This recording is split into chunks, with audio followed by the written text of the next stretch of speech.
pre-Nagoon.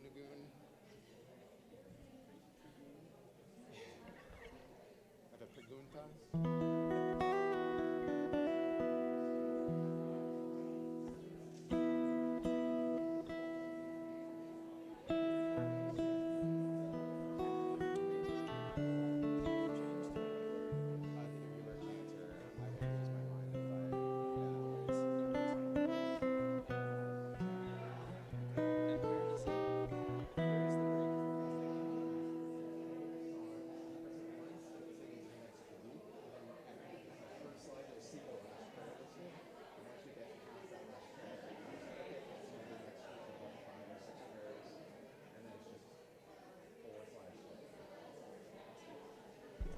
The last slide has the words for the Nagoon into the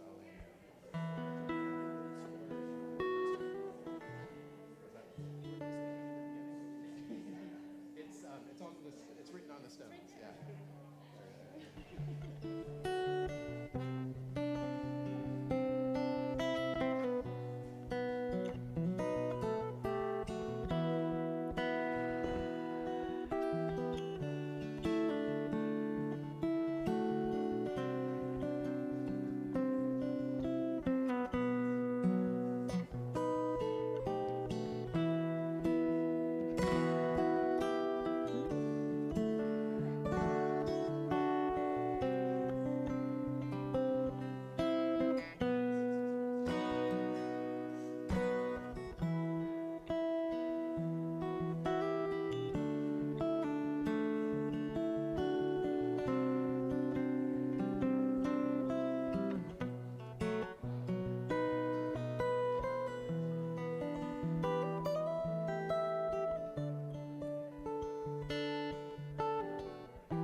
Shabbat Shalom, everyone. Shabbat Shalom. It is wonderful to be together, and I want to welcome everyone who is here in our sanctuary, joining together, as well as everyone who is with us online, and that is on Facebook and on YouTube and on our very slightly higher quality stream, tilb.org.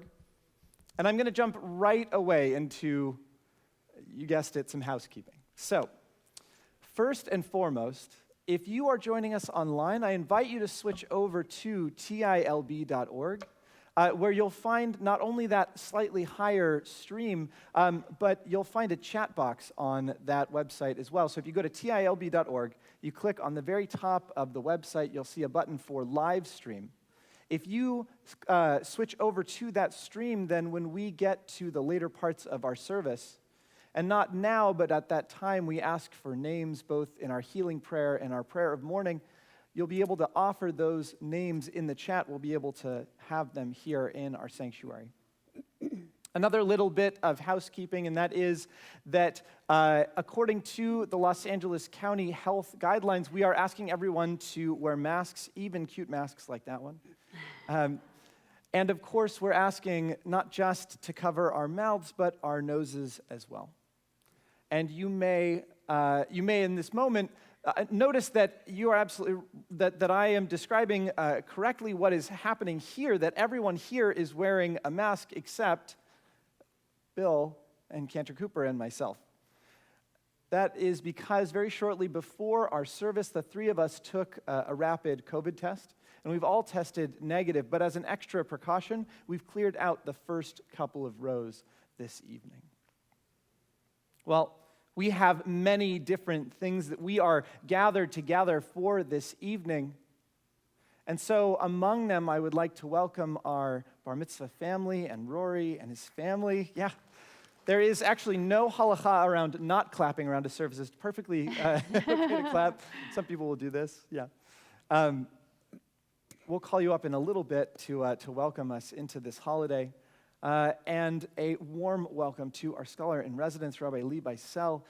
We would like to extend an invitation for a powerful talk after our service. Our scholar in residence, Rabbi Bycel, will be here throughout the weekend, offering different teachings, different things that he'll be teaching us about, and it is sure to be a great opportunity for learning. And so I invite us to stay for our learning afterwards. Rabbi Bycel, thank you for being here. Thank you for bringing your family as well. It's wonderful to be with the both of you. Harmony is a bit of a strange thing.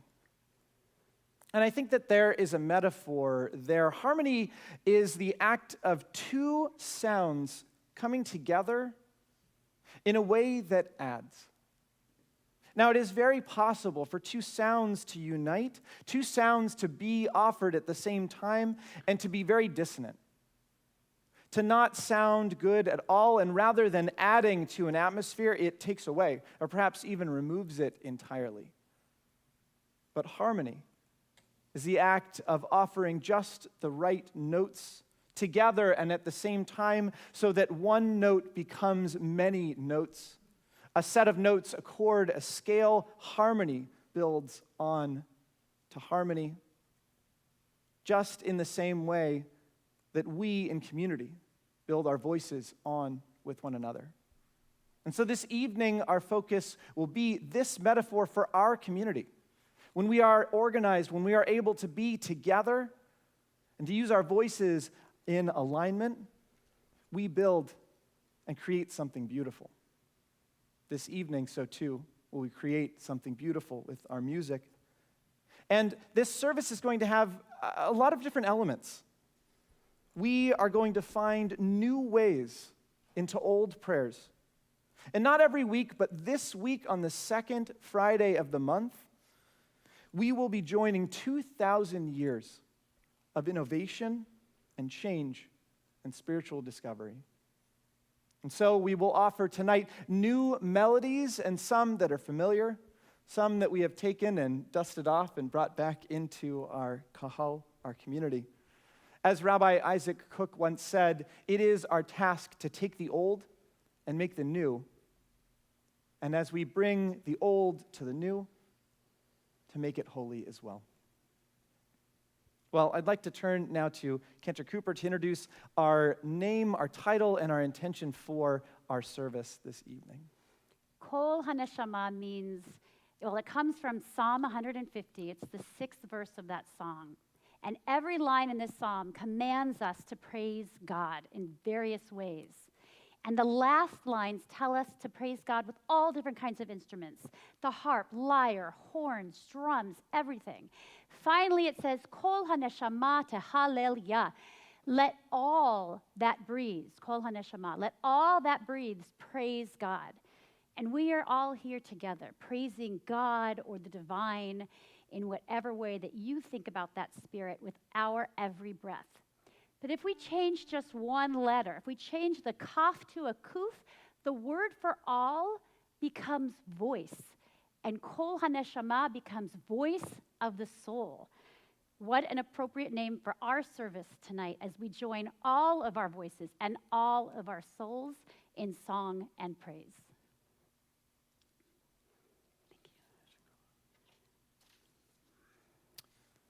We would like to begin our holiday in the traditional way, reaching out knowing that the light that we bring into this room is the light that we reach out and ignite. And so I would now like to invite Rory and his family up to the bima. As we light our Shabbat candles together, you'll find the words for this blessing on page 2 of our prayer books.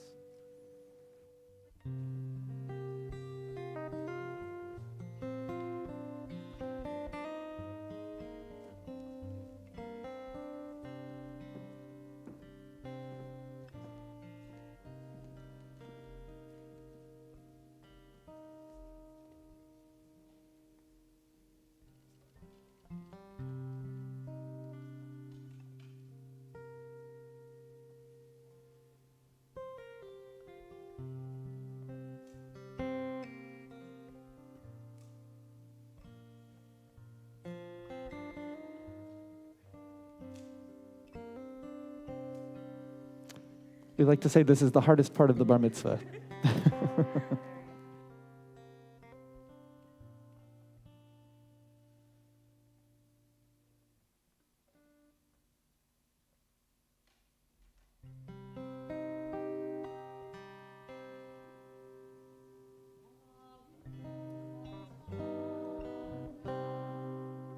Eloheinu melech ha'olam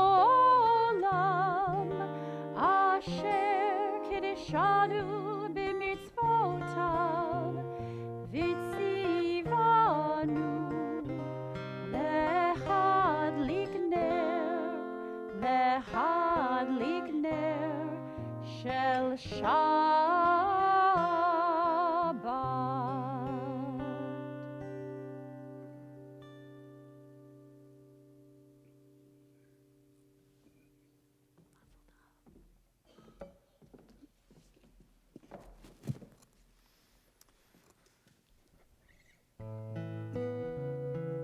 As we begin this new day, this day of Shabbat, and we welcome a new young adult into it, we call out what beauty we find in this day.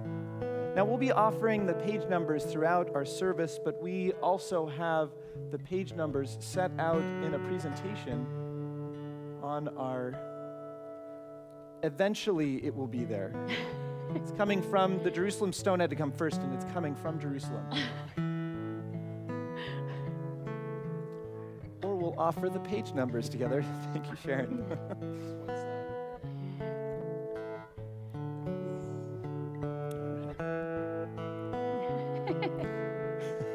We begin on page 10 of our prayer books.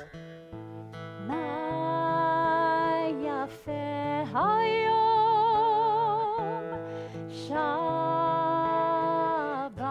shalom. Ma yafeh hayom, Shabbat shalom. Shabbat, Shabbat shalom. Shabbat, Shabbat shalom. Shabbat, Shabbat shalom. Shabbat, Shabbat shalom. Ma yafeh hayom, Shabbat shalom.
We continue together on page 7.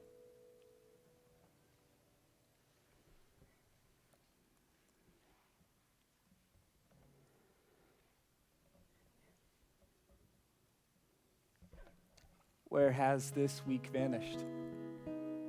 Is it lost forever? Will I ever recover anything from it, the joy of life, the unexpected victory, the realized hope, the task accomplished? Will I ever be able to banish the memory of pain, the sting of defeat, the heaviness of boredom? On this day, let me keep for a while what must drift away. On this day, let me be free of the burdens that must return. On this day, Shabbat, abide.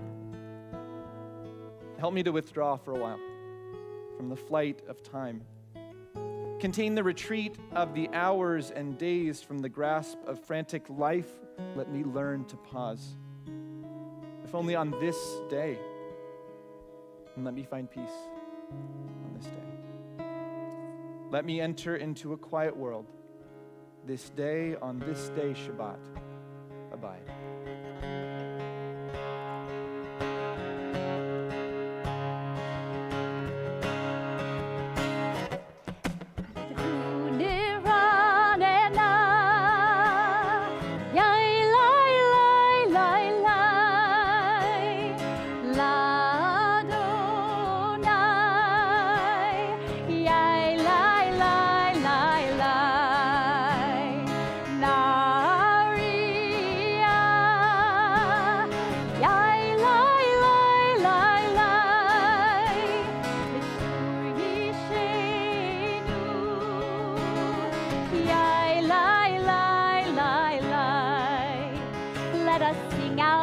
Lapid on page 20.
Amor וזכור, ודיבור אחד.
life niglay,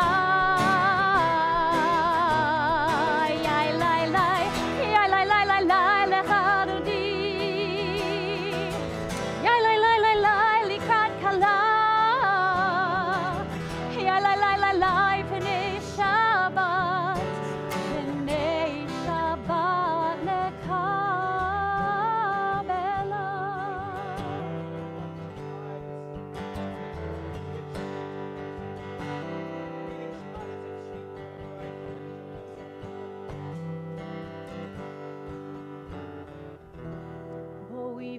Shalom,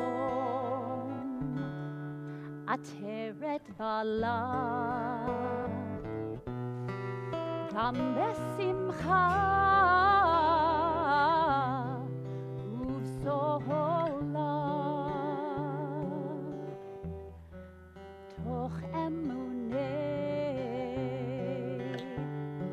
am segula.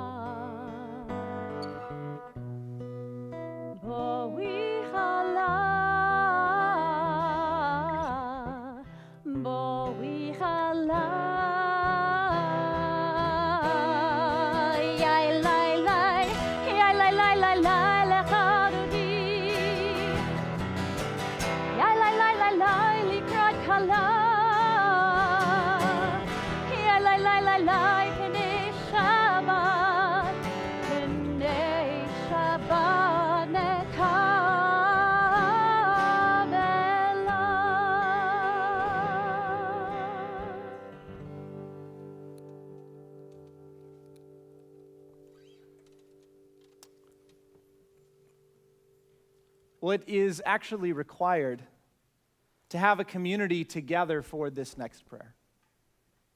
It is not possible to say the Baruch Hu unless you have a minyan present, but then at the very same time, we are, according to the rabbis, not allowed to count. And so we have to have 10 people together, right? But you are not able to count the numbers. So of course, in classic rabbinic fashion, there are all kinds of loopholes, right? Some of the first prayers in our service, you'll notice just happen to have exactly 10 words in their beginning. Other times, you'll walk into a synagogue and someone will say, not one, not two, not three. But I actually don't think that we need to count in order to know that we have a minyan. I think when people are gathered together, it's abundantly clear when we are unified, both in prayer and in voice, and if there are a number of people present and enough. We don't have a minyan because we need to hit a certain number. We have a minyan because there is a moment when we know and we feel that we are in community. And so it is as one community, I invite us to offer the words of Baruch Hu together on page 28.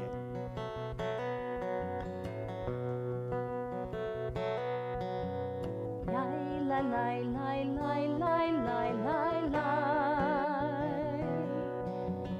La la la la la la la la. La la la la la. La la la la la. La la la la la la la. La la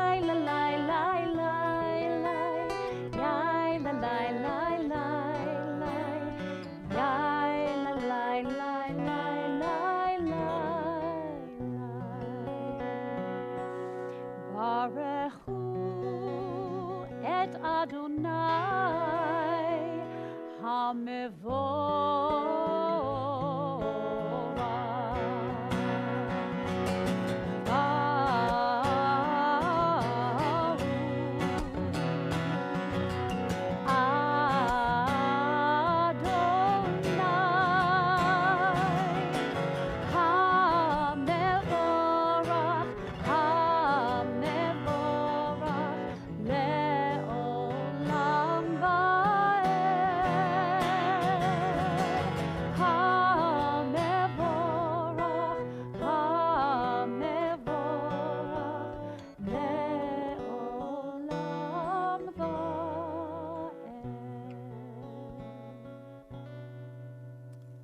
Page 30.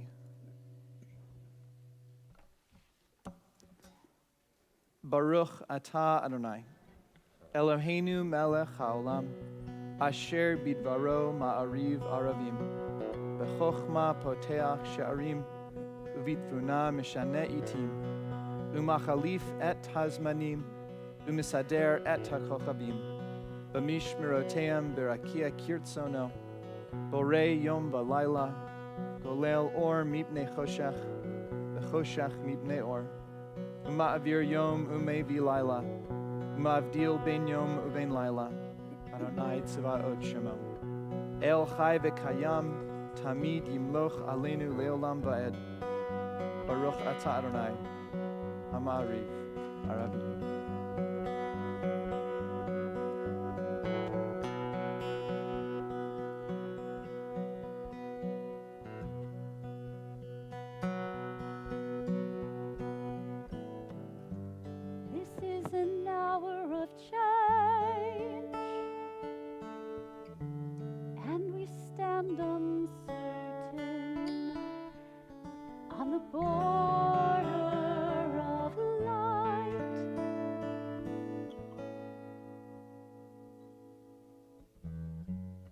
Shall we draw back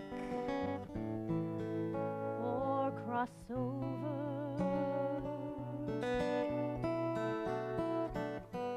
Where shall our hearts turn?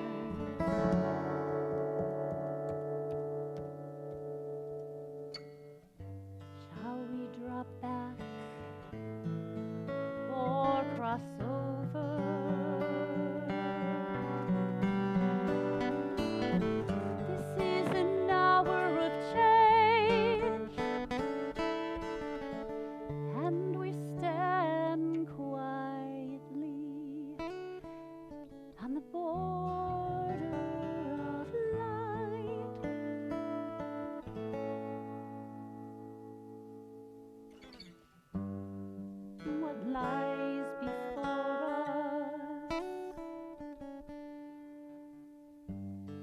Shall we draw back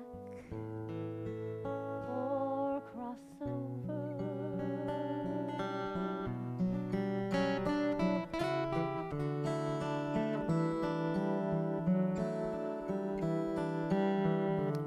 Page 32.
Shema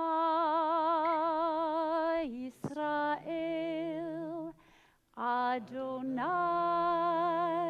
Eloheinu, Adonai Echad. Baruch Shem Kevod Malchuto Le'olam Va'ed. As we continue our Shema prayer, I'd like to invite up our Bar Mitzvah student, Rory, to lead us in the Via Hafta. The rest of the congregation I'd like to invite to please be seated.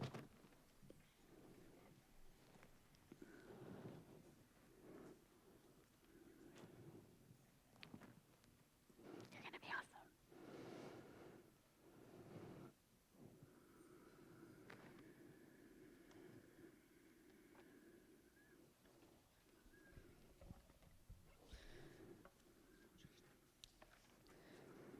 ואהבת את אדוני אלוהיך בכל לבבך ובכל נפשך ובכל מאודך. והיו הדברים האלה אשר אנוכי מצווך היום על לבביך, ושינתם לבניך ודיברת בם בשבתך בידך ובלכתך בדרך ובשוכבך ובקומך, ונתן לאות על ידיך והיו לטוטפות בין עיניך, וכתבתם על מזוזות ביתך ובשעריך, למען תזכרו ועשיתם את כל מצוותיי והייתם קדושים אל אלוהיכם. אני אדוני אלוהיכם אשר הוצאתי אתכם מארץ מצרים להיות לכם לאלוהים.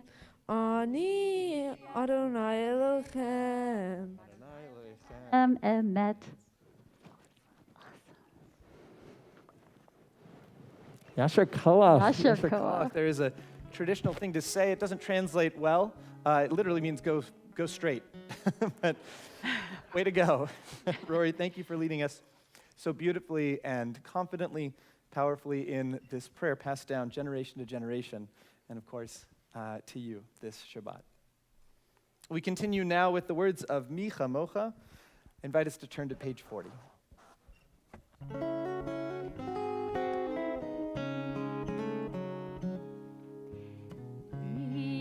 Kamocha ba'elim Adonai, mi kamacha nedar b'kodesh. Nora tehilot osefele, nora tehilot osefele.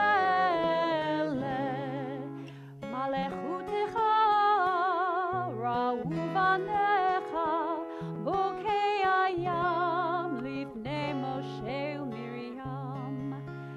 Ze eli anu ve'ameru, Adonai imloch, Adonai imloch, le'olam va'ed.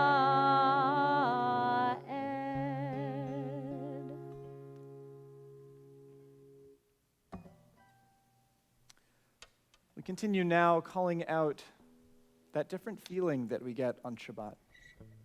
A sheltering presence that comes into this room simply through the power of our voices. And so as we join together in this next prayer, the Hashkivenu calling out that powerful feeling of Shabbat and calling it out with our voices, we're going to do something a little bit different for this as well. And so we're going to divide the congregation in half right here. And those who are on this side are going to be singing one part with Cantor Cooper beautifully.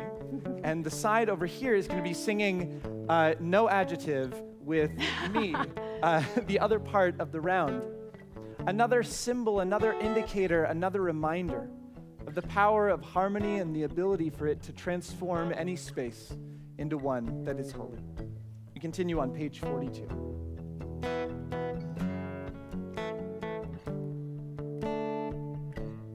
Hashkivenu Adonai. Let's see. In the key of C, that works. No, D's good. This is speaking of harmony, you know. That's right. All right, same idea though.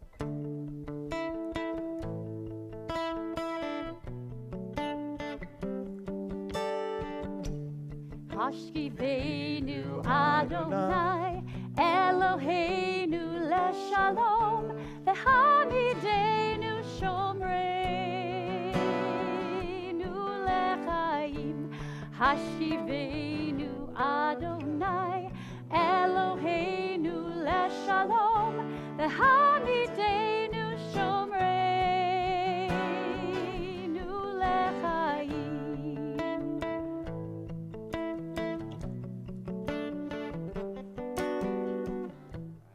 Hashkivenu Adonai, Eloheinu leshalom, v'hamidenu shomreinu lechaim. Hashkivenu Adonai, Eloheinu leshalom, v'hamidenu shomreinu lechaim. Ushmor tzeteinu,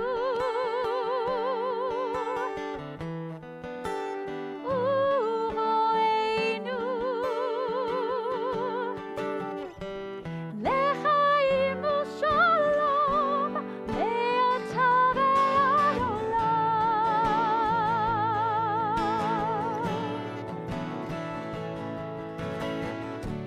Hashkivenu Adonai, Eloheinu leshalom, v'hamidenu shomreinu lechaim. Hashkivenu Adonai, Eloheinu leshalom, v'hamidenu shomreinu lechaim. Hashkivenu Adonai, Eloheinu leshalom, v'hamidenu shomreinu Eloheinu leshalom. lechaim. Sounds beautiful. Hamidenu shomrein lechaim. You're hired.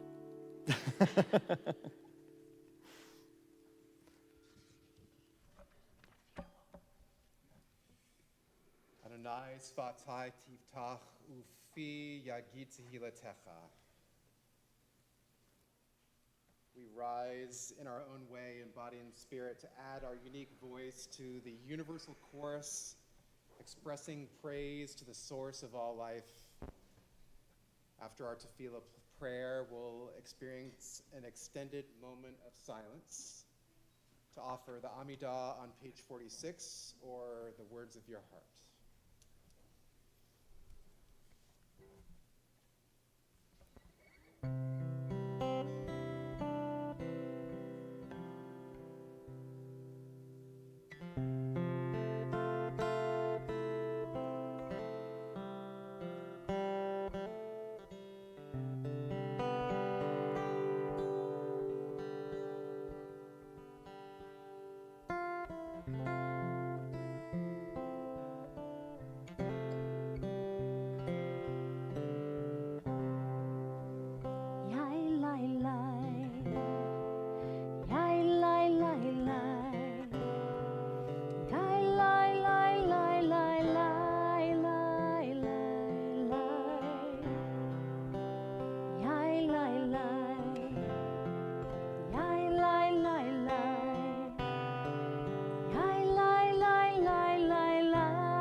mouth may declare your glory.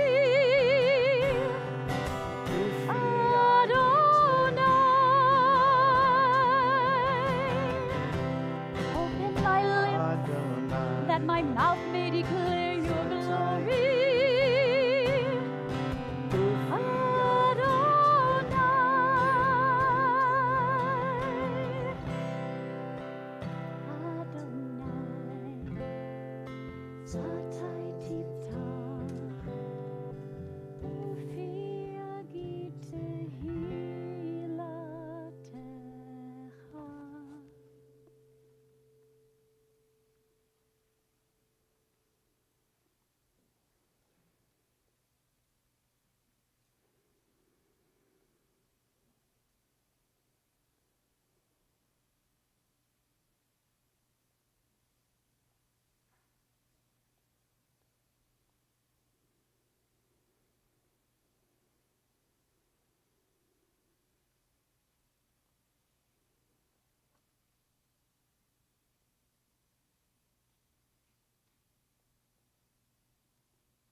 So we're now going to pause And take a moment to think about and send healing energy to those who are in need of healing of body, mind, or soul. And if you are online, now is the time to go to tilb.org, to our live stream page, and if you have any names of people you would like to add, please enter them now as I read the names on the list.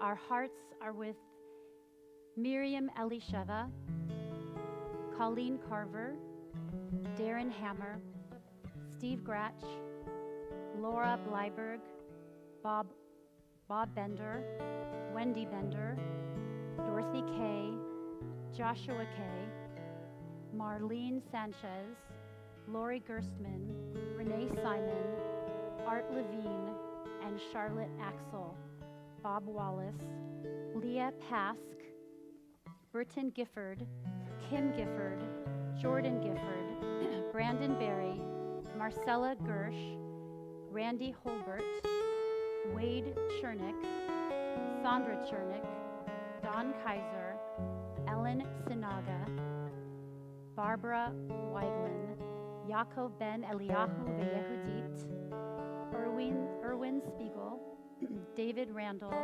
Danny Reif, Sharon Eisner, Janice Robbins, Brian Edelman, Cheryl Fossum, Bill McDaniel, Ellie Brooks, Mark Briggs, Bertha Spears, Mike Molly, Linda Allen, Julie Raphael Wood, Rachel Herman, Janice Krantz, Mindy Raphael Hyde, Lori Bloom, David Roman, David Keene, Richard Mills, Anita Noriega, Leon Bland, Carlos Sanchez, Rosalind Daskal, Christina Kubelka, Julie Dolan Garner, Nadine Picard, Tut Campbell, Brian Dunleavy, Tim Wong, Josephine Danziger.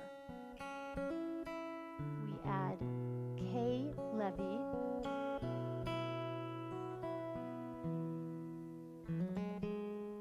Pat Rolls, Anita and Mark Newman, Gloria Cowan, Michelle Dunn, Sally Perlman, Barry Perlman, Jeff Kahlberg, Olivia Escabosa, Sandy Steinbarker, Christina Gaines, Jocelyn Spencer, Amanda Howard, Christine Patterson, Fran Lapidus, Phoebe and Wayne Shaw. And I'm going to pass my eyes around the room, and as my eyes meet yours, if there are any names that you would like to add or any names that I may have mispronounced.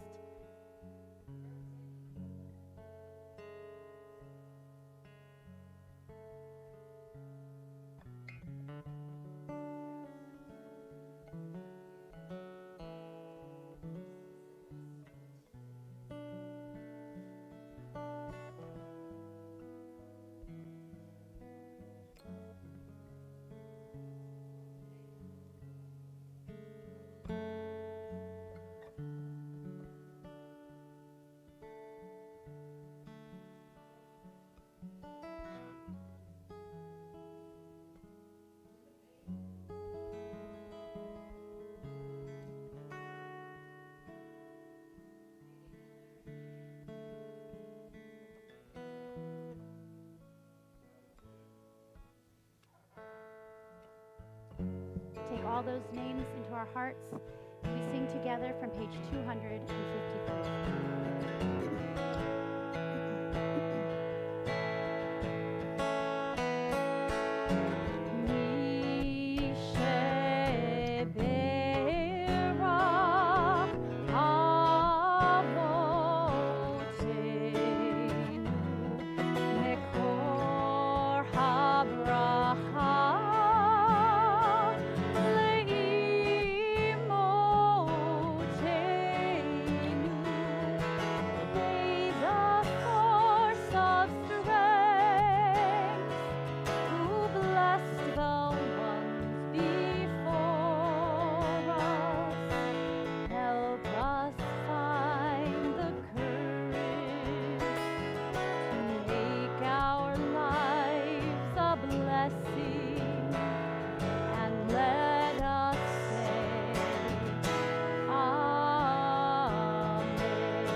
our service was not written all at once. In fact, over the many generations and years following those early days, 2,000 years ago, the service has grown and evolved, and different prayers have been added to it. The Aleinu, perhaps a little bit later, of a prayer. Well, so too do we have traditions that have been brought from generation to generation of how to find our way into these prayers. And so this evening, we promised we would innovate just a little bit.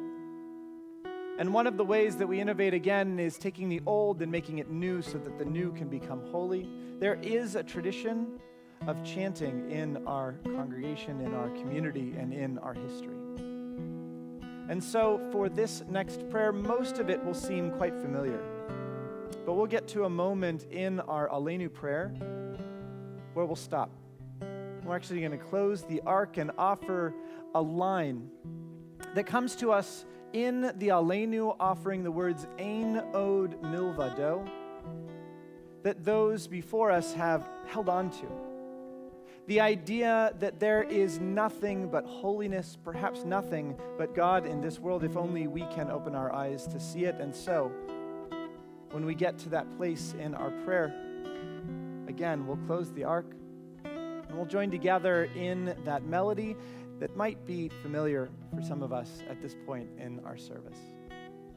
Well, now I'd like to invite us to turn to page 282 of our prayer books. As we continue with the words of Aleinu, I'd like to invite us to rise in body or in spirit.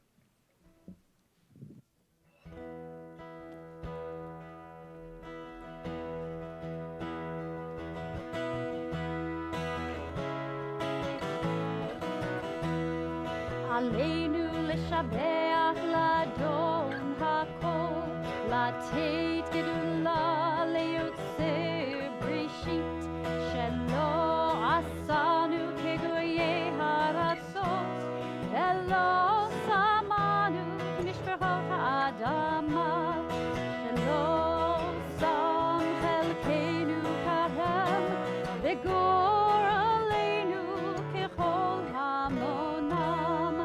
אנחנו קוראים ומשתחווים ומודים לפני מלך מלכי המלכים הקדוש ברוך הוא.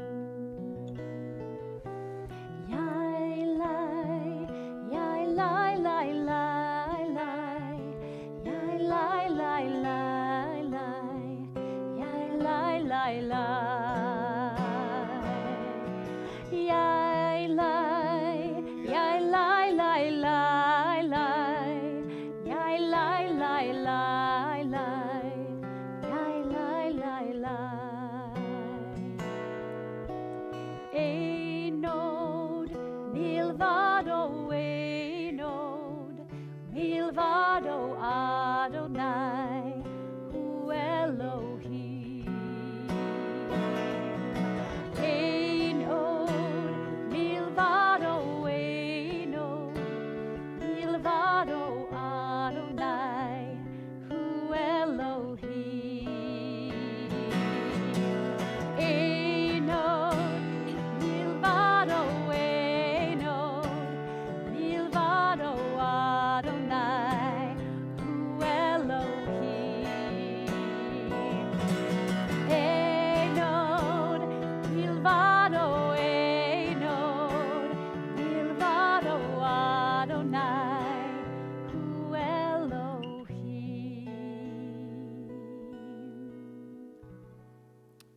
Please be seated.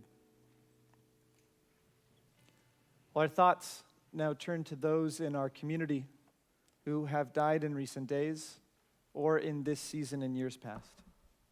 And so for those of us who are joining online on tilb.org, the live stream link at the top of that page. If you are on that page, I'd like to invite you now to place the names of those that you are thinking of this Shabbat in the chat so that we can offer those names together.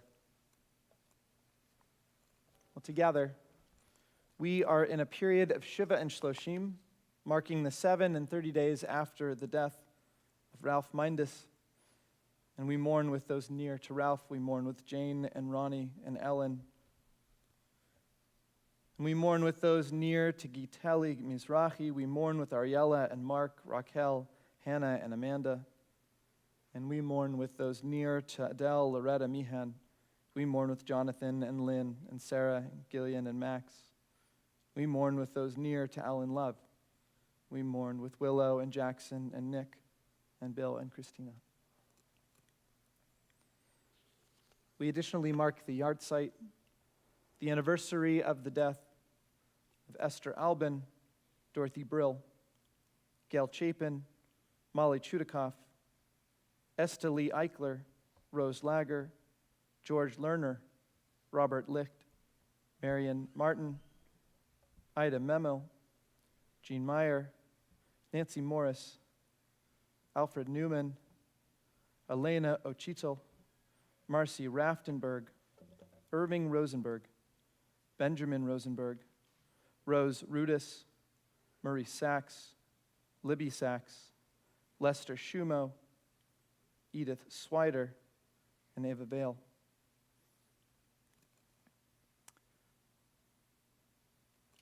If you are here having suffered a recent loss, or are mourning in the 12 months after the passing of someone near to you, or marking the yard site after their death, and you would like to share their name aloud so that we can all hold that person in our hearts, I invite you to share their name aloud as my eyes pass across our sanctuary.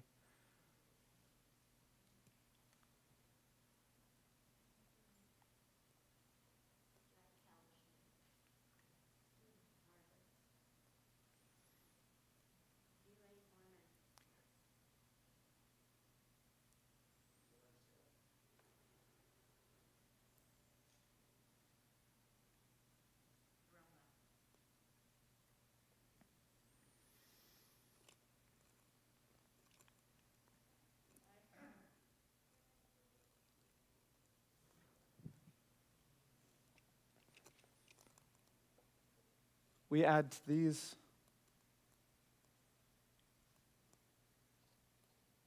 Geraint Weinrich, Betty Casper Steinberg, Jill Hutchings, and Maria Markin. I'd like to invite us, each and every one of us, to rise together in love and in solidarity. So we offer these traditional words of mourning, which can be found on page 294 of our prayer books, 294. And join together. Yitkadal, Yitkadash Shemei Rabbah, Be'alma Divarach Yirteh Ve'amlich Malchuteh, B'chayechon V'yomechon, V'chayed Echol Beit Yisrael, Ba'gala V'zman Kariv V'imru, Amen. Yehei Shmei Rabbah Mevarach Leolam Omel Maya, Yitbarach, Yishtabach, Yitpa'ar, Yitromam, Yitnaseh. Yitadar, Yitaleh, Yitalal, Shemei Dekudisha, Barichu.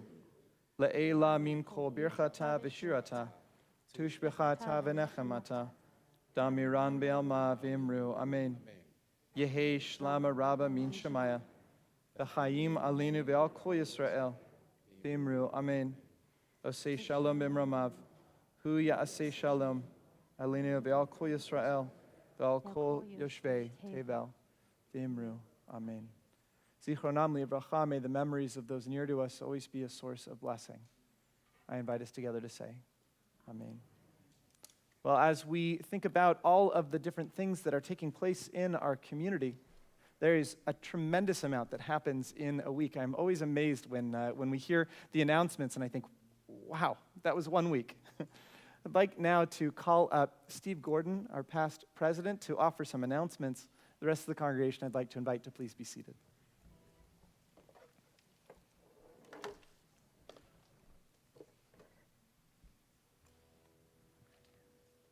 Shabbat shalom. Shabbat shalom, Steve. Thank you. I'd like to extend my mazel tov to the Newman family for a very special weekend. And Rory, I have no doubt that you've worked very hard to prepare to lead us in prayer tomorrow. And my hope for you is that while you are leading us in prayer, you are enjoying the moment, because it's something that you will remember forever. So mazel tov. On Saturday morning, tomorrow morning, the Torah study class will meet both in person and on Zoom. Normally the class begins at 8:45, but tomorrow the class is going to start a little bit earlier at 8:30, and will be led by our scholar and residence, Rabbi Bycel. And the Shabbat service tomorrow morning at 10:30, we will celebrate with the Newman family and Rory's bar mitzvah. Tomorrow night at 7 p.m., we will be having a Havdalah and study session with scholar in residence Rabbi Bycel, and that will be held on Zoom. His topic is Surviving the Unimaginable, Insights for Refugees. And that is in addition to the words that he will be sharing with us this evening after our service.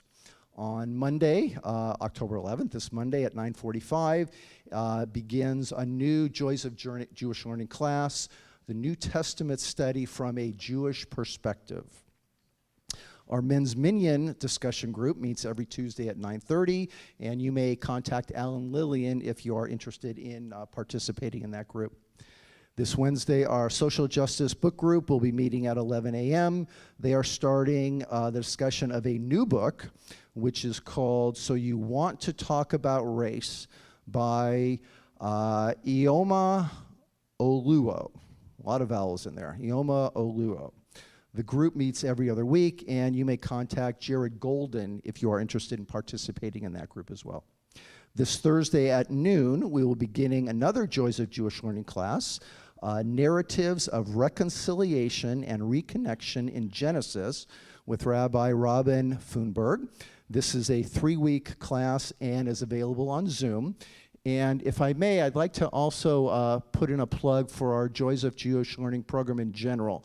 The catalog was recently released, and I strongly encourage everybody to take a look at it, because there are all kinds of programs, events, classes, outings, lectures, field trips, and other programs that I guarantee you will find very, very worthwhile. So again, I encourage you to take a look at that. On Thursdays at 7 a.m., we will have a meditative morning experience with our own Bill Shafton, and that is available on Zoom. Our Tanakh study group also meets every Thursday at 10:15. If you would like to participate, you may contact Martine Korach. As you can see, we have a whole bunch of stuff going on. There's something for everybody.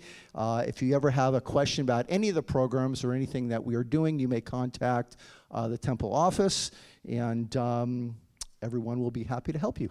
Shabbat Shalom.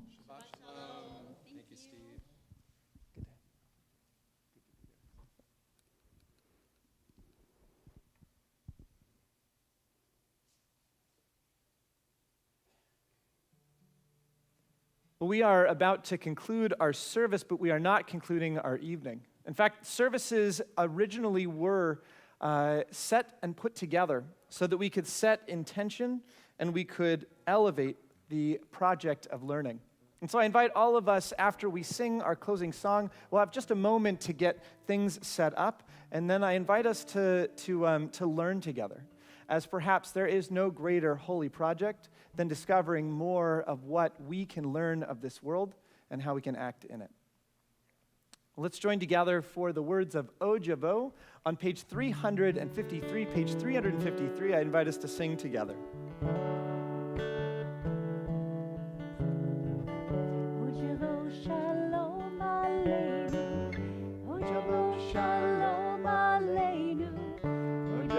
Shalom Aleinu ve'al kulam.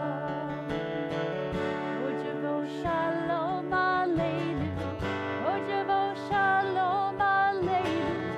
Ojavo Shalom Aleinu ve'al kulam. Salam Aleinu ve'al kol ha'olam. Salam. Salam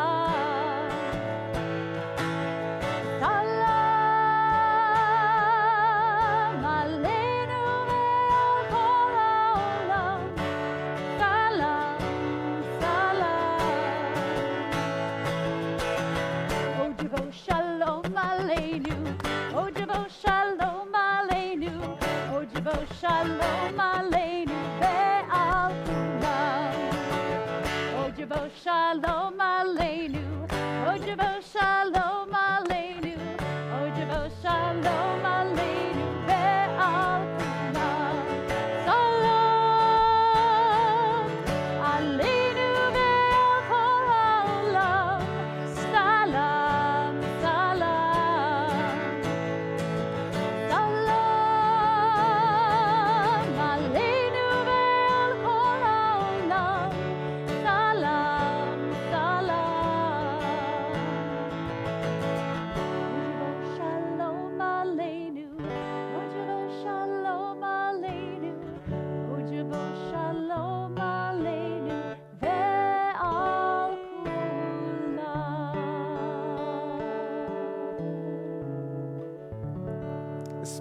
Special thank you to Bill Shafton for helping us craft this service, for offering his music this evening, a gift to be able to offer this service together as one community, one voice, and what a beautiful and powerful voice that is. Well, we continue our evening now, and so I'd like to call up the person who will be introducing our speaker this evening as we take a moment to get settled. I guess this is an opportunity for me to say, talk amongst yourselves. Shabbat Shalom, everyone.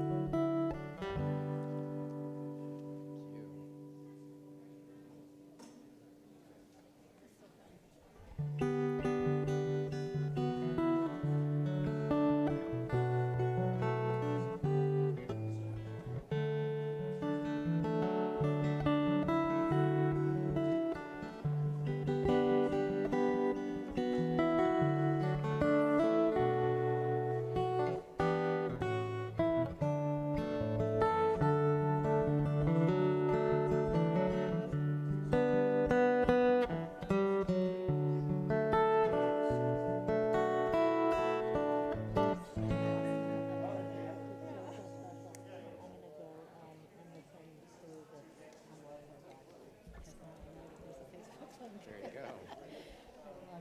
Thank you so much.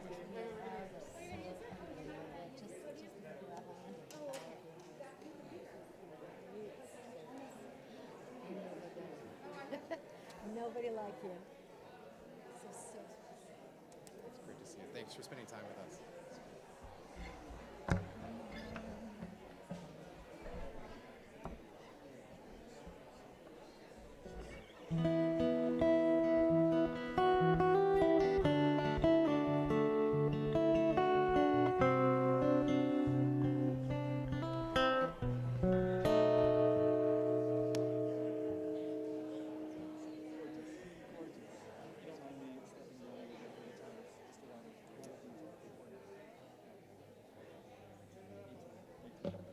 I just need to introduce myself. I'm Karen Fowler. You were so kind.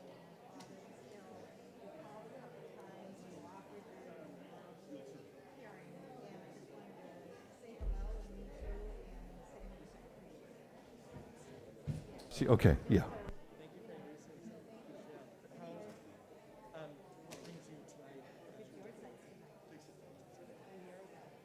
is just mind-boggling. It seems like it just went like that. Yeah, and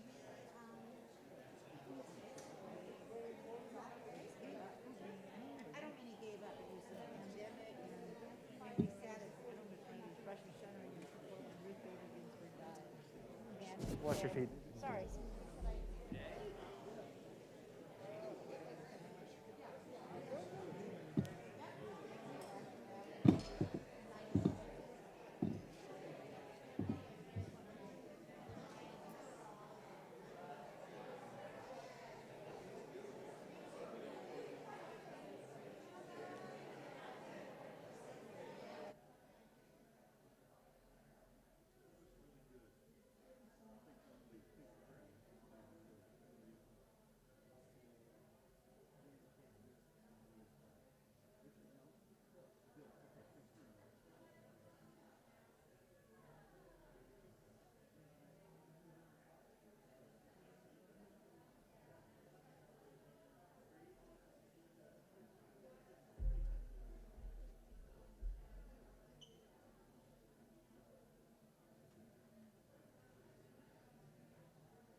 dive in. Hello, everybody. Hello. Thank you for being here. I know it's so wonderful to be together, isn't it? Okay, let's quiet down so those who want to listen can hear. Okay? Hello.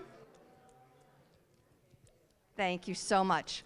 I am Kate Sacknoff, for those of you who don't recognize me in my very fancy mask.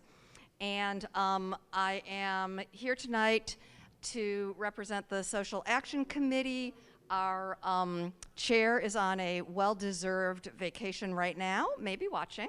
I just wanted not to upstage the Joys of Jewish Learning Committee, which put this whole thing together, but to kind of tack on that we're so happy to be able to work together with that committee and be able to just be a little bit of added value, hopefully, from social action to take some of the learning we're going to do this weekend and put it into action. So there is a one-pager out on the table outside about the Social Action Committee. We've done a little bit of work over the past years relating to refugees and immigrants, and we hope to do more in the future with your help and your participation. And we also put together a partial list of resources for assisting and advocating for refugees and immigrants, local and national resources. I'm sure there are many more, and maybe some of you can contribute to making this a more complete list. But thank you so much for being here. And I will let Bobby take over to introduce our speaker. Thank you. Good evening. Oh, first of all, before I introduce Rabbi Lee Bycel, I want to thank Martine Koratz for all the effort. She's just not feeling well tonight, but she actually wrote this. Okay, we are incredibly fortunate to have Rabbi Lee Bycel with us this weekend. Rabbi has a long history with Long Beach and Temple Israel. Having played an important role in the original Camp Komaroff up in the San Bernardino Mountains and completing his rabbinic internship under Rabbi Wally Kalter here at Temple Israel. Pretty amazing. Rabbi Bycel has a distinguished career as a spiritual leader, teacher, activist, and humanitarian. He has truly devoted himself to Tikkun Olam. He is currently the Rabbi Emeritus at Congregation Beth Shalom in Napa Valley. He served as the Dean of the Hebrew Union College, Jewish Institute of Religion in Los Angeles for many years, and has been a respected professor at several institutions, most recently at the University of San Francisco as the Sinton Visiting Professor in Holocaust, Genocide, and Refugee Studies. Rabbi Bycel has made several humanitarian trips to areas of unrest, including, get this list, it's amazing, Chad, Darfur, Ethiopia, Haiti, Kenya, South Sudan, and the former Soviet Union. He has received the Humanitarian Award of the National Conference for Community and Justice. He is also a senior moderator at the Aspen Institute. Additionally, President Barack Obama appointed Rabbi Bycel to the board of the United States Holocaust Memorial Museum, where he served from 2014 to 2019. Rabbi Bycel has written many articles and scholarly papers and is a regular contributor to the Huffington Post. He has written a book entitled Refugees in America, Stories of Courage. Several copies will be available for purchase after services or later on. Please join me in welcoming Rabbi Bycel.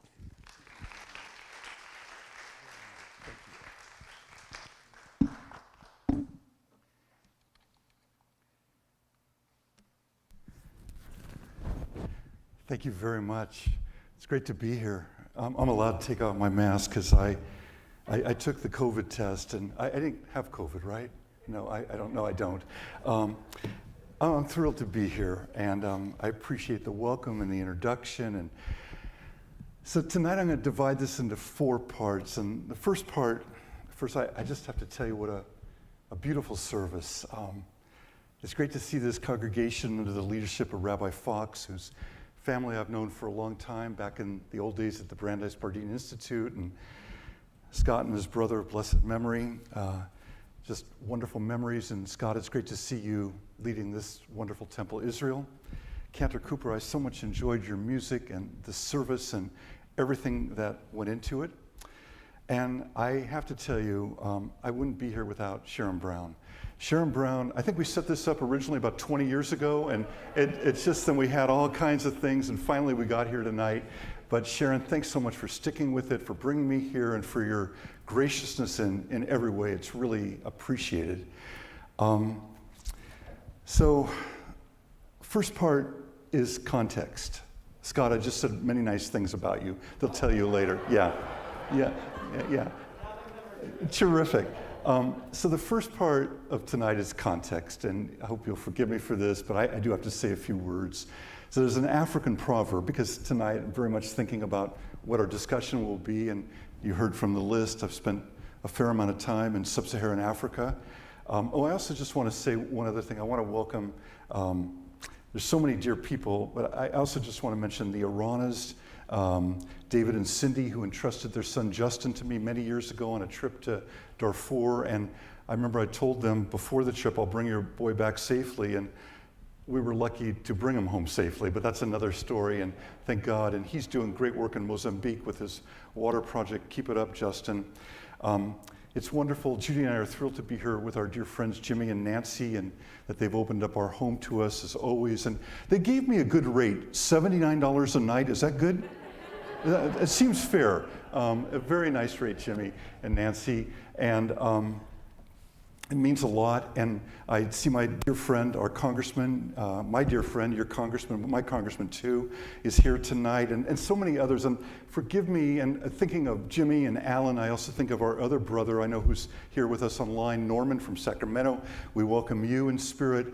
And all those people I can't recognize because you're wearing masks or we've all gotten older. You'll forgive me.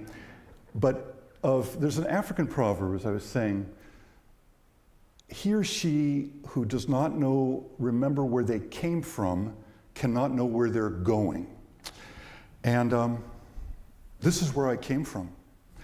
1975, I was your rabbinic intern. Was anybody here Yom Kippur 1975? Yeah, a few people. Congressman, you were here? I know that my sermon that year motivated you. Yeah. No, it's, yeah. I appreciate that, Allie. No, and I have to tell you, Rabbi Kelter, who I'll talk about throughout the weekend, many of you knew, my mentor, my surrogate dad, meant everything to me. I was here, last time I was here was for his funeral. Rabbi Kelter, and this is really about him, he took this young 25-year-old rabbinic student, and I'll never forget, I thought I had misheard it. He said, Lee, we were going over the High Holy Days. I thought I'd be like giving a little Devar Torah, something like that. He said, no, Lee, you'll be giving the Kol Nidre sermon. I thought he was joking. And I do remember what I said that night. It wasn't great, but it gave me, it was his ethic, and it gave me such confidence in what I could become and who I am. So I think tonight, especially in your beautiful new sanctuary of Rabbi Wally and Sarah Kelter, and just, there's so many people too, Tilly Weil, and especially Dick and Lillian Komaroff, who they, in the most gracious and generous way possible, said to Wally, because I'd come out a few times, and how to put it nicely, but it was men in the, it was just so gracious. They said, does the new student Rabbi Lee, like, does he own a suit? And I didn't. And they bought me my first, like, rabbinic suit. So Dick and Lillian, Wally and Sarah, thanks for, I carry you with you everywhere, and I'm so happy to be back here. So that's where I came from, and we could talk more about that in the course of the weekend. So friends, let's do part two, this journey of mine, and this journey of all of ours, and I want to give you a challenge tonight in just a bit. 2003, busy like all of you, doing lots of things. I was on the way home from somewhere. I was listening to NPR, And it started talking about the unfolding crisis in Darfur and the genocide that was unfolding there. It really hit me. It was only a minute or two in the news. And I came home that night, and Judy and I were having dinner, and we had a long talk. I had no Holocaust survivors in my family. The rabbi of my little shul, and Barbie Spatz is here tonight. We grew up with the Huntington Park Hebrew congregation. Used to be a place over there in Southeast LA. Our rabbi was a refugee from Germany. But I had no real connection, and to put it this way also, what happened during the Holocaust remains a blemish on all of our souls of what we failed to do. And if you have any doubts about any of this, that I urge you to go to the United States Holocaust Memorial Museum online and look at their exhibit and their discussion about America and the Holocaust and what we failed to do. But I'm not here for that. But what Judy and I talked about, we weren't alive, but what did it mean? But then we came to Rwanda 10 years prior to that. And I'd like to tell you I was only 13 years old, but no, I was the dean of the Hebrew Union College. Our two sons were whatever they were, 9 and 12 at the time. I, Lee Bycel, who liked to think of myself as socially conscious and having an awareness, I did nothing during Rwanda. 100 days, approximately 1 million people died during Rwanda.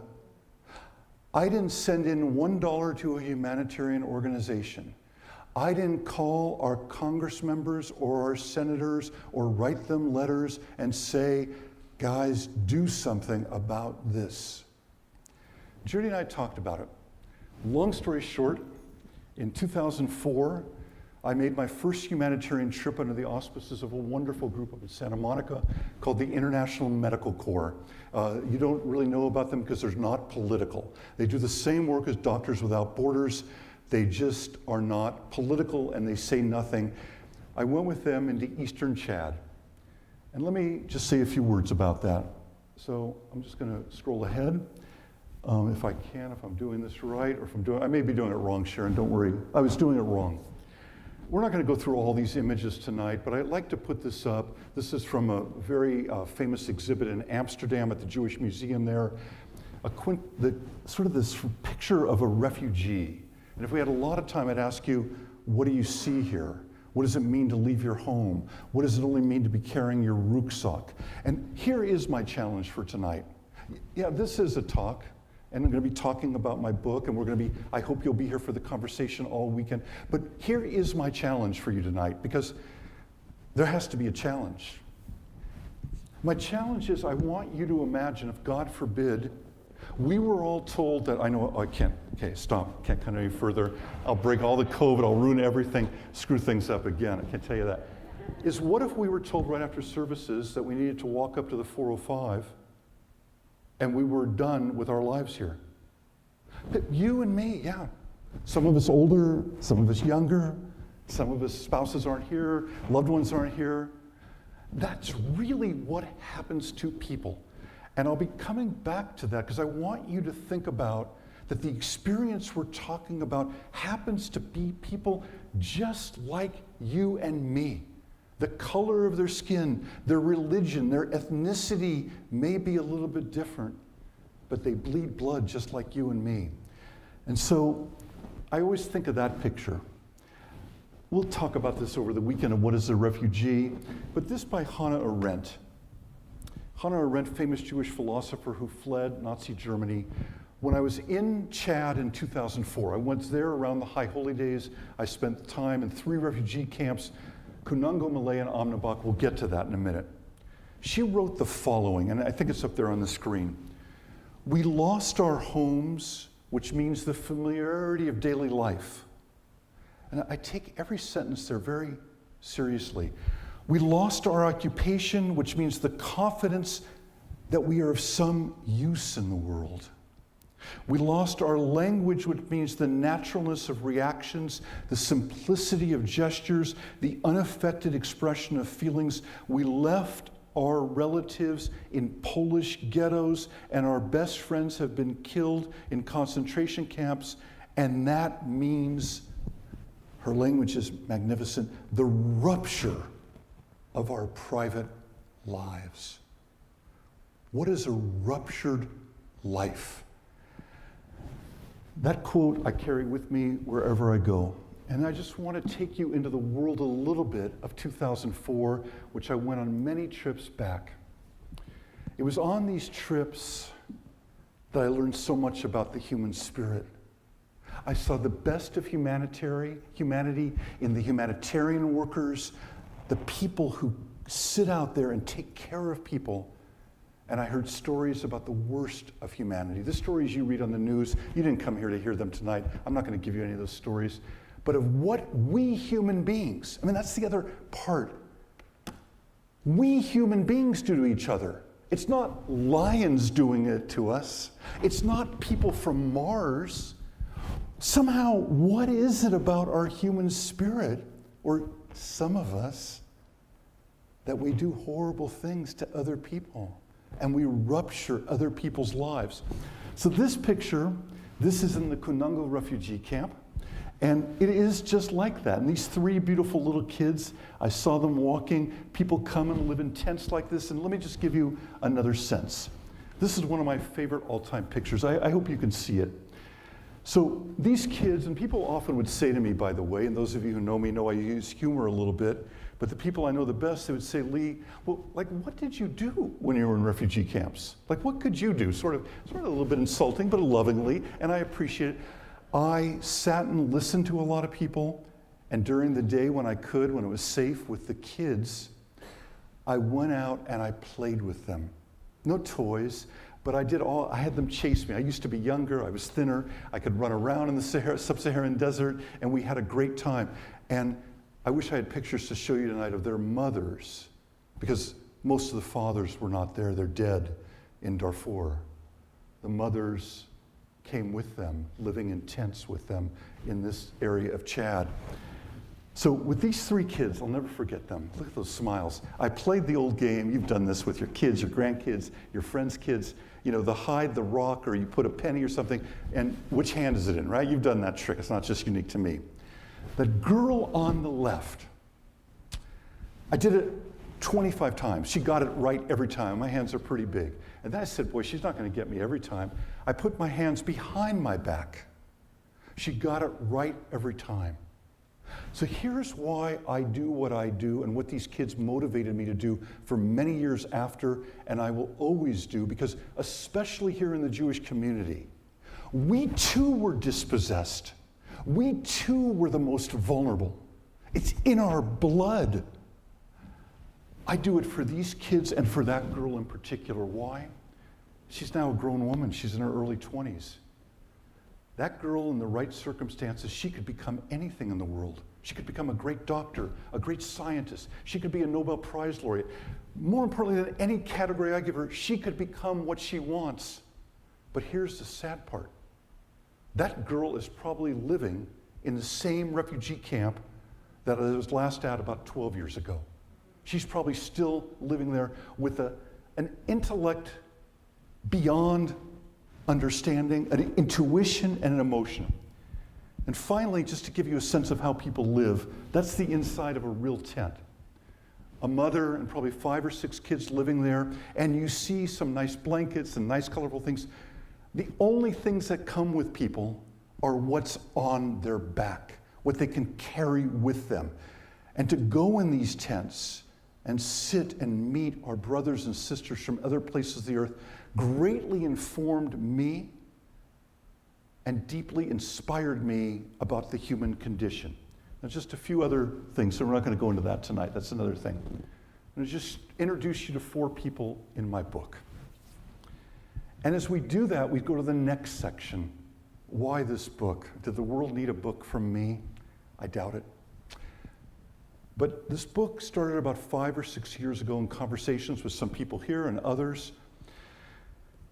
Like you, I worry about America. I worry about what happened to the conversation. What happened to civil discourse?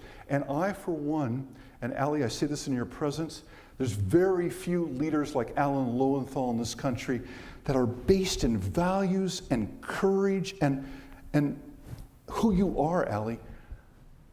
for one, why is it we have relegated to our congressional leaders the whole issue of comprehensive immigration reform and refugees? Who made them the ethical experts? Who made them the experts on the human condition? And more importantly, who made refugees into a political football?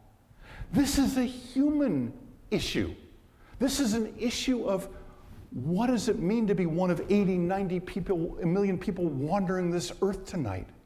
What does it mean to be dispossessed because of your religion or your race or your ethnicity or your nationality or your beliefs or your gender identity? That's an issue of the human condition. So I wanted to do something that was apolitical, that reminded us of who refugees are, that they're not political footballs. They're men and women, boys and girls, just like us. The second is I wanted to do this book to honor the men and women themselves, refugees. I wanted them to have a way to tell their story. So about 5-6 years ago, I started working on this. There's 11 people in this book. Let me just introduce you quickly to 4 of them, then we're going to meet one of them tonight and talk about the book per se and this one. Sidonia Lax, Holocaust survivor, Auschwitz, everything you could imagine. She's still living out in the San Fernando Valley, about 95, 96 years old, every horrific story in the world. But that picture was a purposeful picture. You see her holding an apple. Before going to Auschwitz, they were in a ghetto.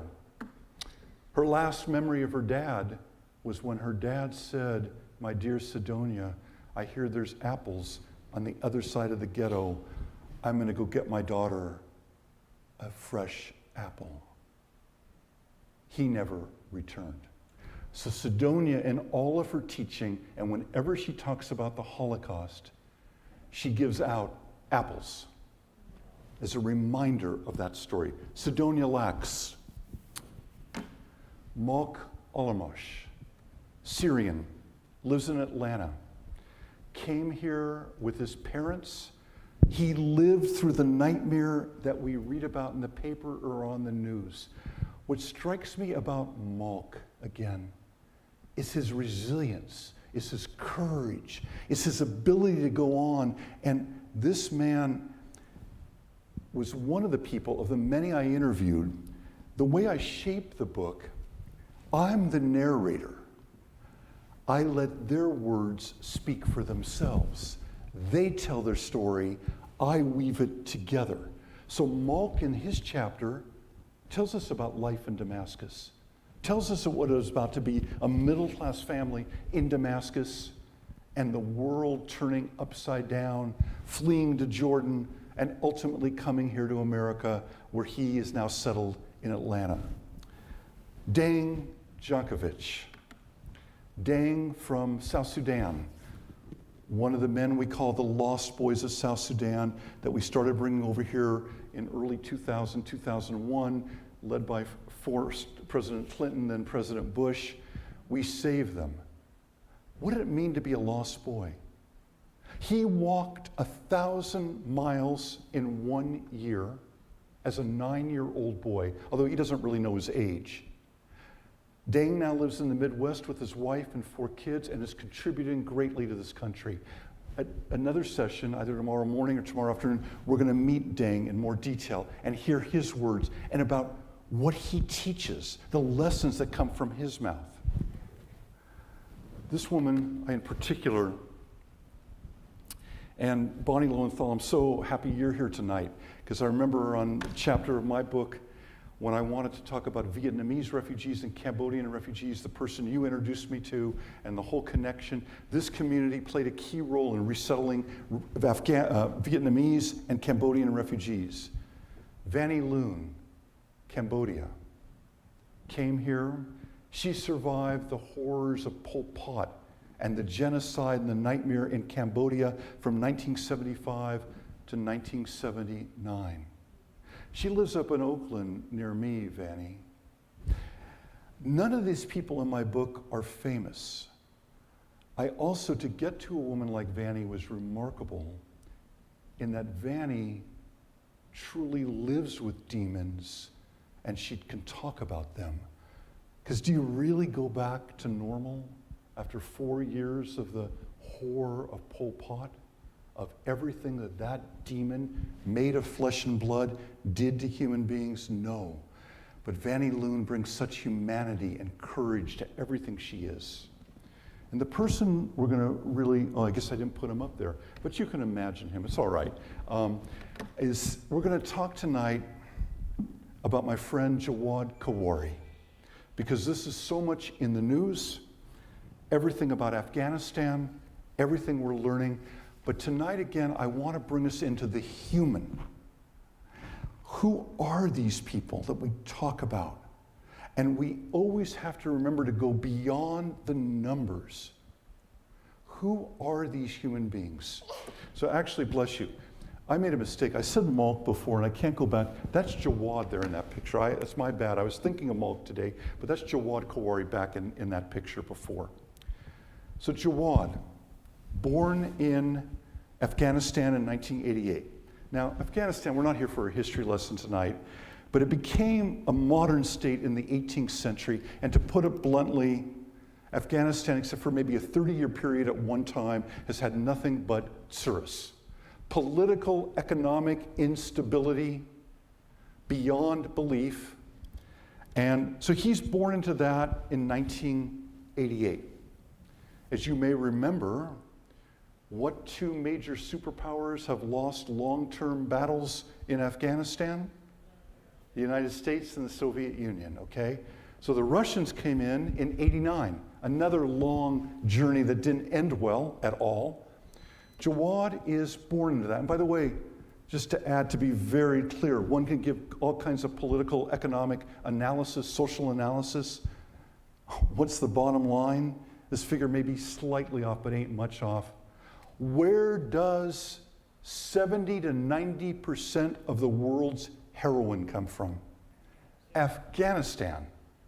You want to really understand how they can survive any war with any country, with any superpower? When you're supplying the natural ingredients for 79% of the world's, 70 to 90% of the world's heroin, you got more money than one can ever imagine and more everything going for you.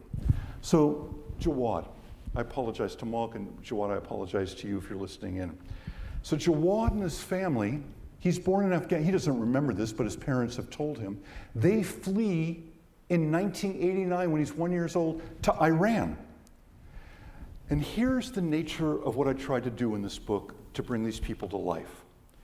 And those of you who have it, or I can show it to you later, is their words are in the center of the page in italics, because it's their words that count.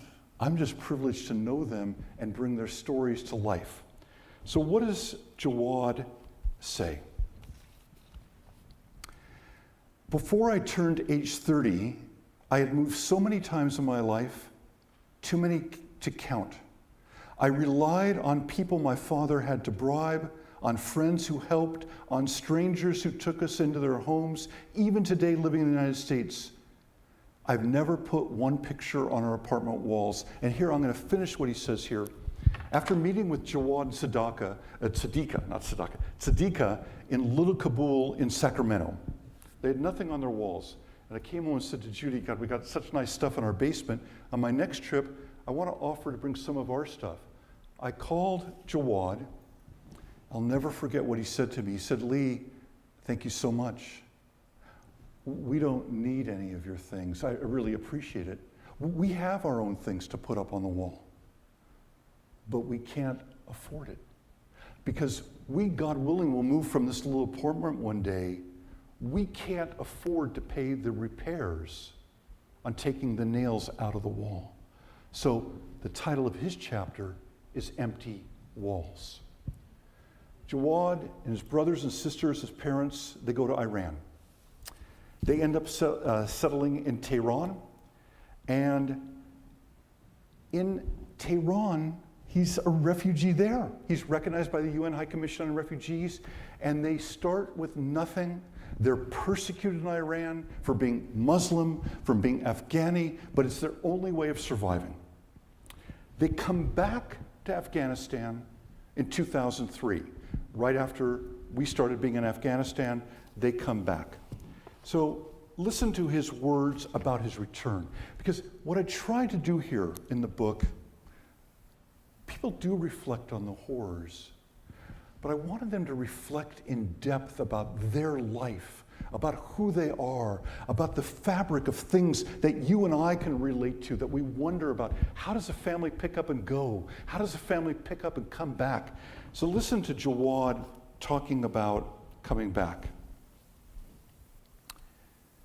We had lost everything. We had to start life again.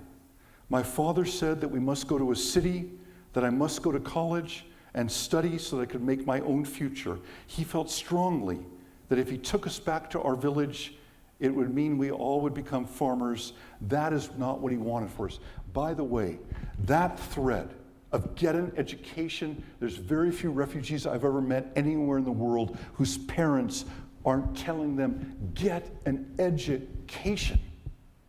Get an education. So we moved, it's a place called Herat. You may have Herat. It's about 90 miles from the Iranian border, big city. When we arrived, we had nothing. We borrowed from relatives, and we bought an old house on a piece of land. We spent the first months and years camping on the grounds there. We started to save a little money. We all had jobs working day and night. We put it all together, and we started to reconstruct the house. But after several months, we ran out of money. We stopped moving, but we actually moved into the house. We couldn't buy a window. We couldn't buy a door. We couldn't buy a carpet. We just lived there for a while, and we started working different places. Life in the market, like in the bazaar. There was no more school for me because I had to work. Jawad. He then ends up ultimately in Kabul. He becomes the managing director, a young man with no formal education of an engineering company. He's supervising all these engineers. He has no formal training, and he's doing well. And you probably know how the story ends. The turmoil in Afghanistan, the company loses its traction, and he's out of a job. And then his friends are talking, because they speak some English too. The United States military is looking for interpreters and translators to take care of our mission in Afghanistan. Jawad also, I guess for tonight's purposes, the best word to use, has an outright disdain, an abhorrence, I don't know the right word, because these are the best words I can use tonight in a synagogue, of the Taliban and what they represent, the horrors of who the Taliban has been, what they've done to women and children and girls and everybody. He liked our mission there. So now listen to this part of the journey. He goes and meets with people at our embassy. And just to make it clear, I'm happy to go over this with any of you here. You can get my email, my phone, anything like that. If you think it's easy to get a job with the US military, you better go home and take something to sober you up. The amount of paperwork, the vetting. I mean, I remember under a previous president, tonight's not for politics, he talked about extreme vetting. Let anybody go through this extreme vetting that Jawad went through. Then he gets placed as an interpreter and translator. And like many, he goes out in several missions. In one of those missions, he's hit by a missile, an IED. He spends a couple months in a hospital in a trauma care back in Kabul. He continues to serve with our men and women. And one day, and this, my friends, this is what you and I can do every day here in Long Beach or up north or wherever we live. We can make a difference in one life or two lives. He's back at the base, and listen to him describe this. I love how Jawad puts it. Then one day in 2011, I was sitting in the chow hall, and the lieutenant of our team, an American woman named Rebecca Pembar, if anyone knows her, let me know, because Jawad's looking for her. Rebecca Pembar, Lieutenant Pembar, who has supported and praised my work and asked me, hey, Jawad, you've done so much for us. Do you want to come to the United States? Well, yeah, of course, I said. And she said, okay, well, there's a way. Bring me your passport, your documents that prove you are Afghan, and I will talk to you.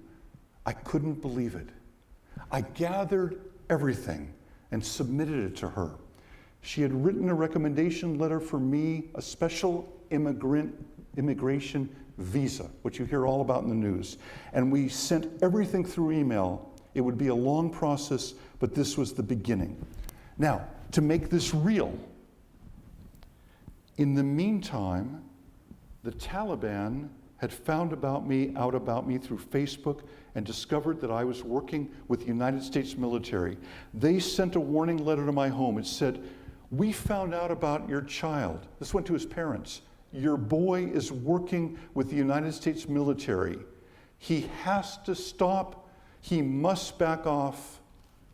End of email. A year later, Jawad got his interview for that visa. Everything was cleared, everything had been vetted, and soon the visa should be coming, right? Because what's he doing now? He was no longer working with the military. He had worked with us a few years, and at this point, things had changed. He's working as a day laborer, in hiding in Kabul. He can't see his parents, who are real people, just like you and me. I'm going to keep saying that. How long did this simple process take, my friends? A year, 18 months, to 2 years, to 2.5 years?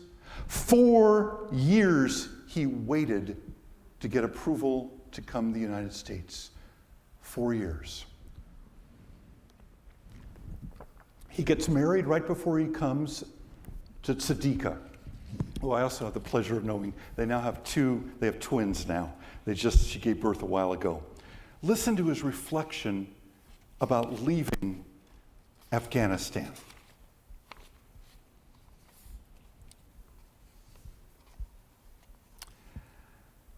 Actually, I'm not going to read that. I'm going to save that for maybe tomorrow or something else, because I want to read one other passage to you. They finally come here, and they go to Little Kabul in Sacramento, California. Jawad's English is pretty good. Tzadika was still learning English even a couple years ago. And they're trying to make a life here. And my friends, I just want to bring you into their apartment in Sacramento. A little apartment filled with dignity and love and grace and humanity. So what's Jawad doing at that point? He's working for Apple. Yeah, I got the iPhone. I got all that stuff. Some of you probably do. Yeah, and he's the guy you call up at night when you're having trouble and I lost connection or whatever. He's making minimum wage, $12 an hour. No benefits, because, this is not an indictment of Apple or any other Silicon Valley company, but friends, we support it. And I'm not here tonight to blame any of us or say, but we're all part of this too, because we like it this way. We must like it, I guess. Is they lay off people like Jawad every 90 days, because again, California law keeps changing, because if you keep them longer than that, you got to start giving benefits. Well, these companies aren't going to become billionaires if you got to give Jawad's benefits. They lay them off for 30 or 45 days, and then they rehire them again. No insurance, nothing. Listen to Jawad reflect on this, and then I'm going to wrap this up for a few minutes tonight. This is a man opening up his heart. It's so hard for me because I'm thinking, he's a young man, he says this to me. What if I'm going to die one day? What happens to my family here, my wife? If I'm going to get in an accident, who will support me? Nobody. Being a refugee, it means you have nothing here. You're on your own, and you don't know many people, and you must work hard finding a solution. It's like I was born again, that I'm starting life anew. And finally he says, every day when I wake up, I tell myself, okay, Jawad, this is a new day. I must do something today. I must have a better day than yesterday. It's pushing me forward. So friends, jump ahead now. Jawad today. Just moved to Virginia last week. Why? He became trained as a locksmith. He and his wife had baby twins a few weeks ago. He's now a trained locksmith. He got a job through another friend. So he calls me. We talk on the phone. He wants to apply for what's called humanitarian parole. And by the way, even though Jawad served with our military, there's no military benefits. You get nothing for being an SIV. Nothing. His family, he's eligible to apply for humanitarian parole. So I said, Jawad, how many people are we talking about? And this again is one of these many sobering moments in life that remind us all of what's important. He says, Lee, 17 people. So I said, well, Jawad, I thought they were your parents. He said, Lee, there's my brothers, my sister, their spouses, and my nieces and nephews. And I said, are all 17 being threatened? And then he read to me transcripts of phone calls to his parents' house. All 17 are in hiding now. They've all been threatened because Taliban, in this case I will use it because they were convicted in a court even in Afghanistan, Taliban murderers have now been released. And you don't think they have good memories? You don't think they remember who were the people that might have testified against them? They're Afghanis, other Afghans, brothers and sisters, people who know them. They went right to Jawad's family and they made a threat. So 17 people tonight in Afghanistan are fleeing from one house to another while Jawad, and we work with some great people, Jewish Family Service in the East Bay, to try to apply for humanitarian parole. So my friends, tonight, I think how I want to wrap this up, and then I'm happy to take any questions, and we'll continue tomorrow morning, tomorrow afternoon, Sunday morning, whenever you can come, because there's no end to this conversation. Am I for comprehensive immigration reform, something that Congressman Lowenthal works hard on? Of course I am. But right after my book came out, a dear friend who lives down in San Diego now, he called me up and he said, Lee, congratulations on your book. And he says, but I got to tell you, we don't agree on something. I said, well, what is it we don't agree on? Because I always want to hear what I don't agree on, right? And he says, well, I'm not for admitting everyone into this country. I said, did I say that in the book? I will never say that. I'm for comprehensive immigration reform for people who are DACA beneficiaries, the men and women who have come here, who are well educated, who we know everywhere, who are paying taxes, the people who contribute so much to this country. I am for comprehensive immigration reform to do what's right.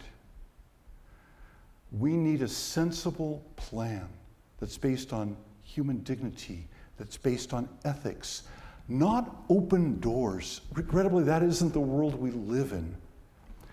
My small contribution to this is the following. What I hope to do in my work is to engage people I meet and to say, what's our responsibility? What can you and I do? There's no waiting for someone else. What can you and I do? How can we open a door? How do we retain our human dignity? And this I would just say is the following. How we treat refugees and immigrants. And by the way, unless you're Native American, unless you're African American, you were born here, your relatives came in a slave ship, every one of you has an immigrant story you could tell me about tonight. Our treatment of immigrants and refugees says much more about us than it is about them. So what I hope you'll go home and think about, and your social justice people have given you great organizations, we each can do something. We can't do everything, but in some way, can we make this conversation about real people and ask, can I do a little bit more? Can I do a little bit more to help people? And I'm going to stop where I started. For Yom Kippur, Judy and I, we always ask, what can we do? Just like you, there's nothing special we do. we decided we wanted to support Jewish Family Service in the East Bay for all their resettlement. They're one of the biggest resettlement of Afghani refugees. We asked people to contribute. We raised $25,000 to support Jewish Family Service from friends and people who are great people. Why do I think so many people did it? Because I think people wanted to contribute because they placed themselves back and said, what if that was me? Would I not want someone to help resettle me? Friends, this is not an easy conversation. It's one that we have to have. I'm so happy to be here with you tonight over the weekend, and I know it's gotten late. I will be around tomorrow morning at 8:30, tomorrow afternoon night on 7 on Zoom, and Sunday morning in someone's backyard. I thank you for being here tonight. I thank you for caring. I thank you for your humanity. I thank you for being hopeful that this world can be different. And the final comment, and then I'll stop and take any questions, Rabbi Fox or Sharon, if we have time, is this.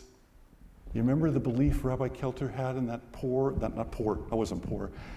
in that young rabbinic student, Skinny, in 1975, that let him give the Kol Nidre sermon? Isn't that what every human being wants? Don't we want someone to believe in us? To say, you're human, I trust you, I'm going to do something because there but by fortune, I could be in your situation. Shabbat Shalom, dear friends. Thank you for listening. And do we have time for any questions, Sharon?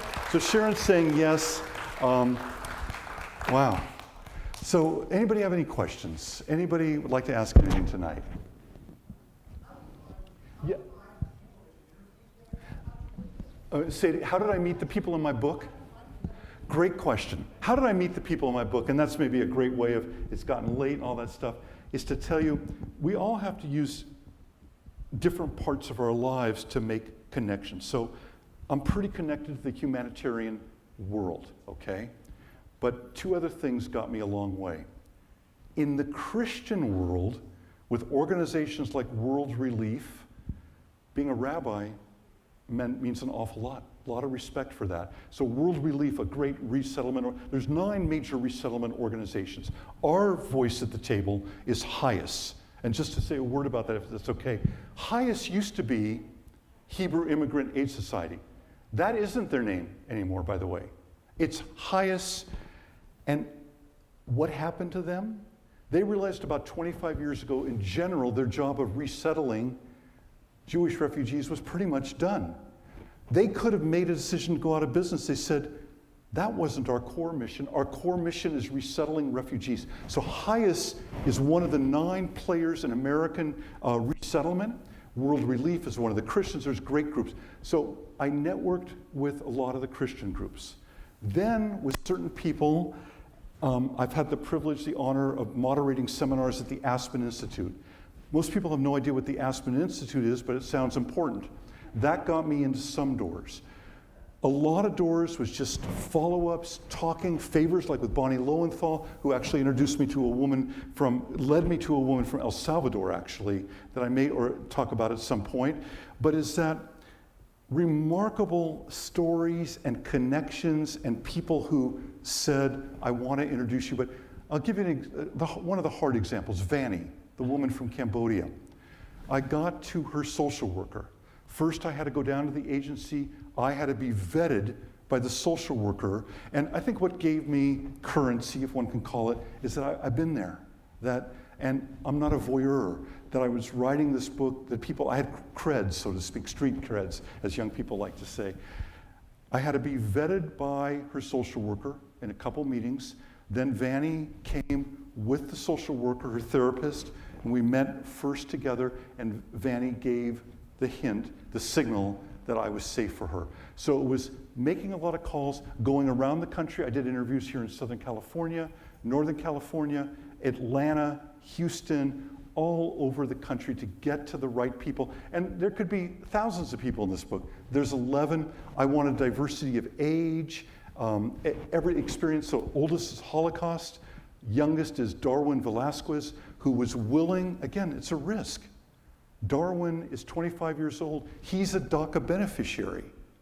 He was willing to give his name, and I had to have a lawyer clear this for the book because under the previous president, Darwin and everyone else under DACA was preparing of how do you leave the country and where do you go and where do you resettle. That's real for them. So there's a world of it, but thanks to a lot of connections and good people. Maybe one more question for tonight if we have. Anybody else with a question for tonight? Anything that you want to know? It's gotten a little late. I don't know if you know, Congressman Lowenthal, just pick on you for a minute. Do you know the Dodgers are playing tonight? Yeah, you did know that. Yeah, Sharon didn't know. Friends, it's a long night, great service, great to be with you. I hope you'll come back. If you have any questions, you want to come up, I'll put my mask on. But Sharon, I call upon you. And Sharon, thanks again for making this happen.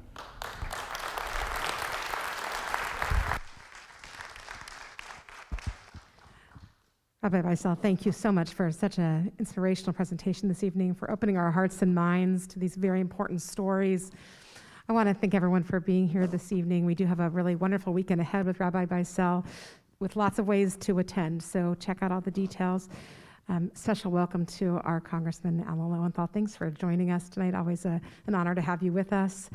And I was going to congratulate the Newmans, but they're way gone. And I'm sure the bar mitzvah boy is like, I got to get some sleep.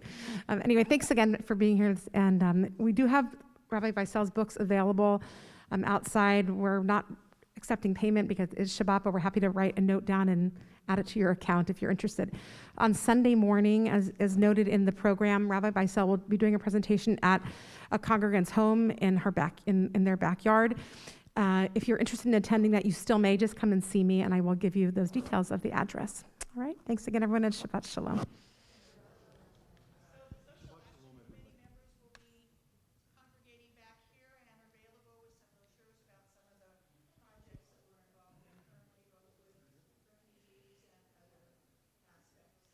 Great.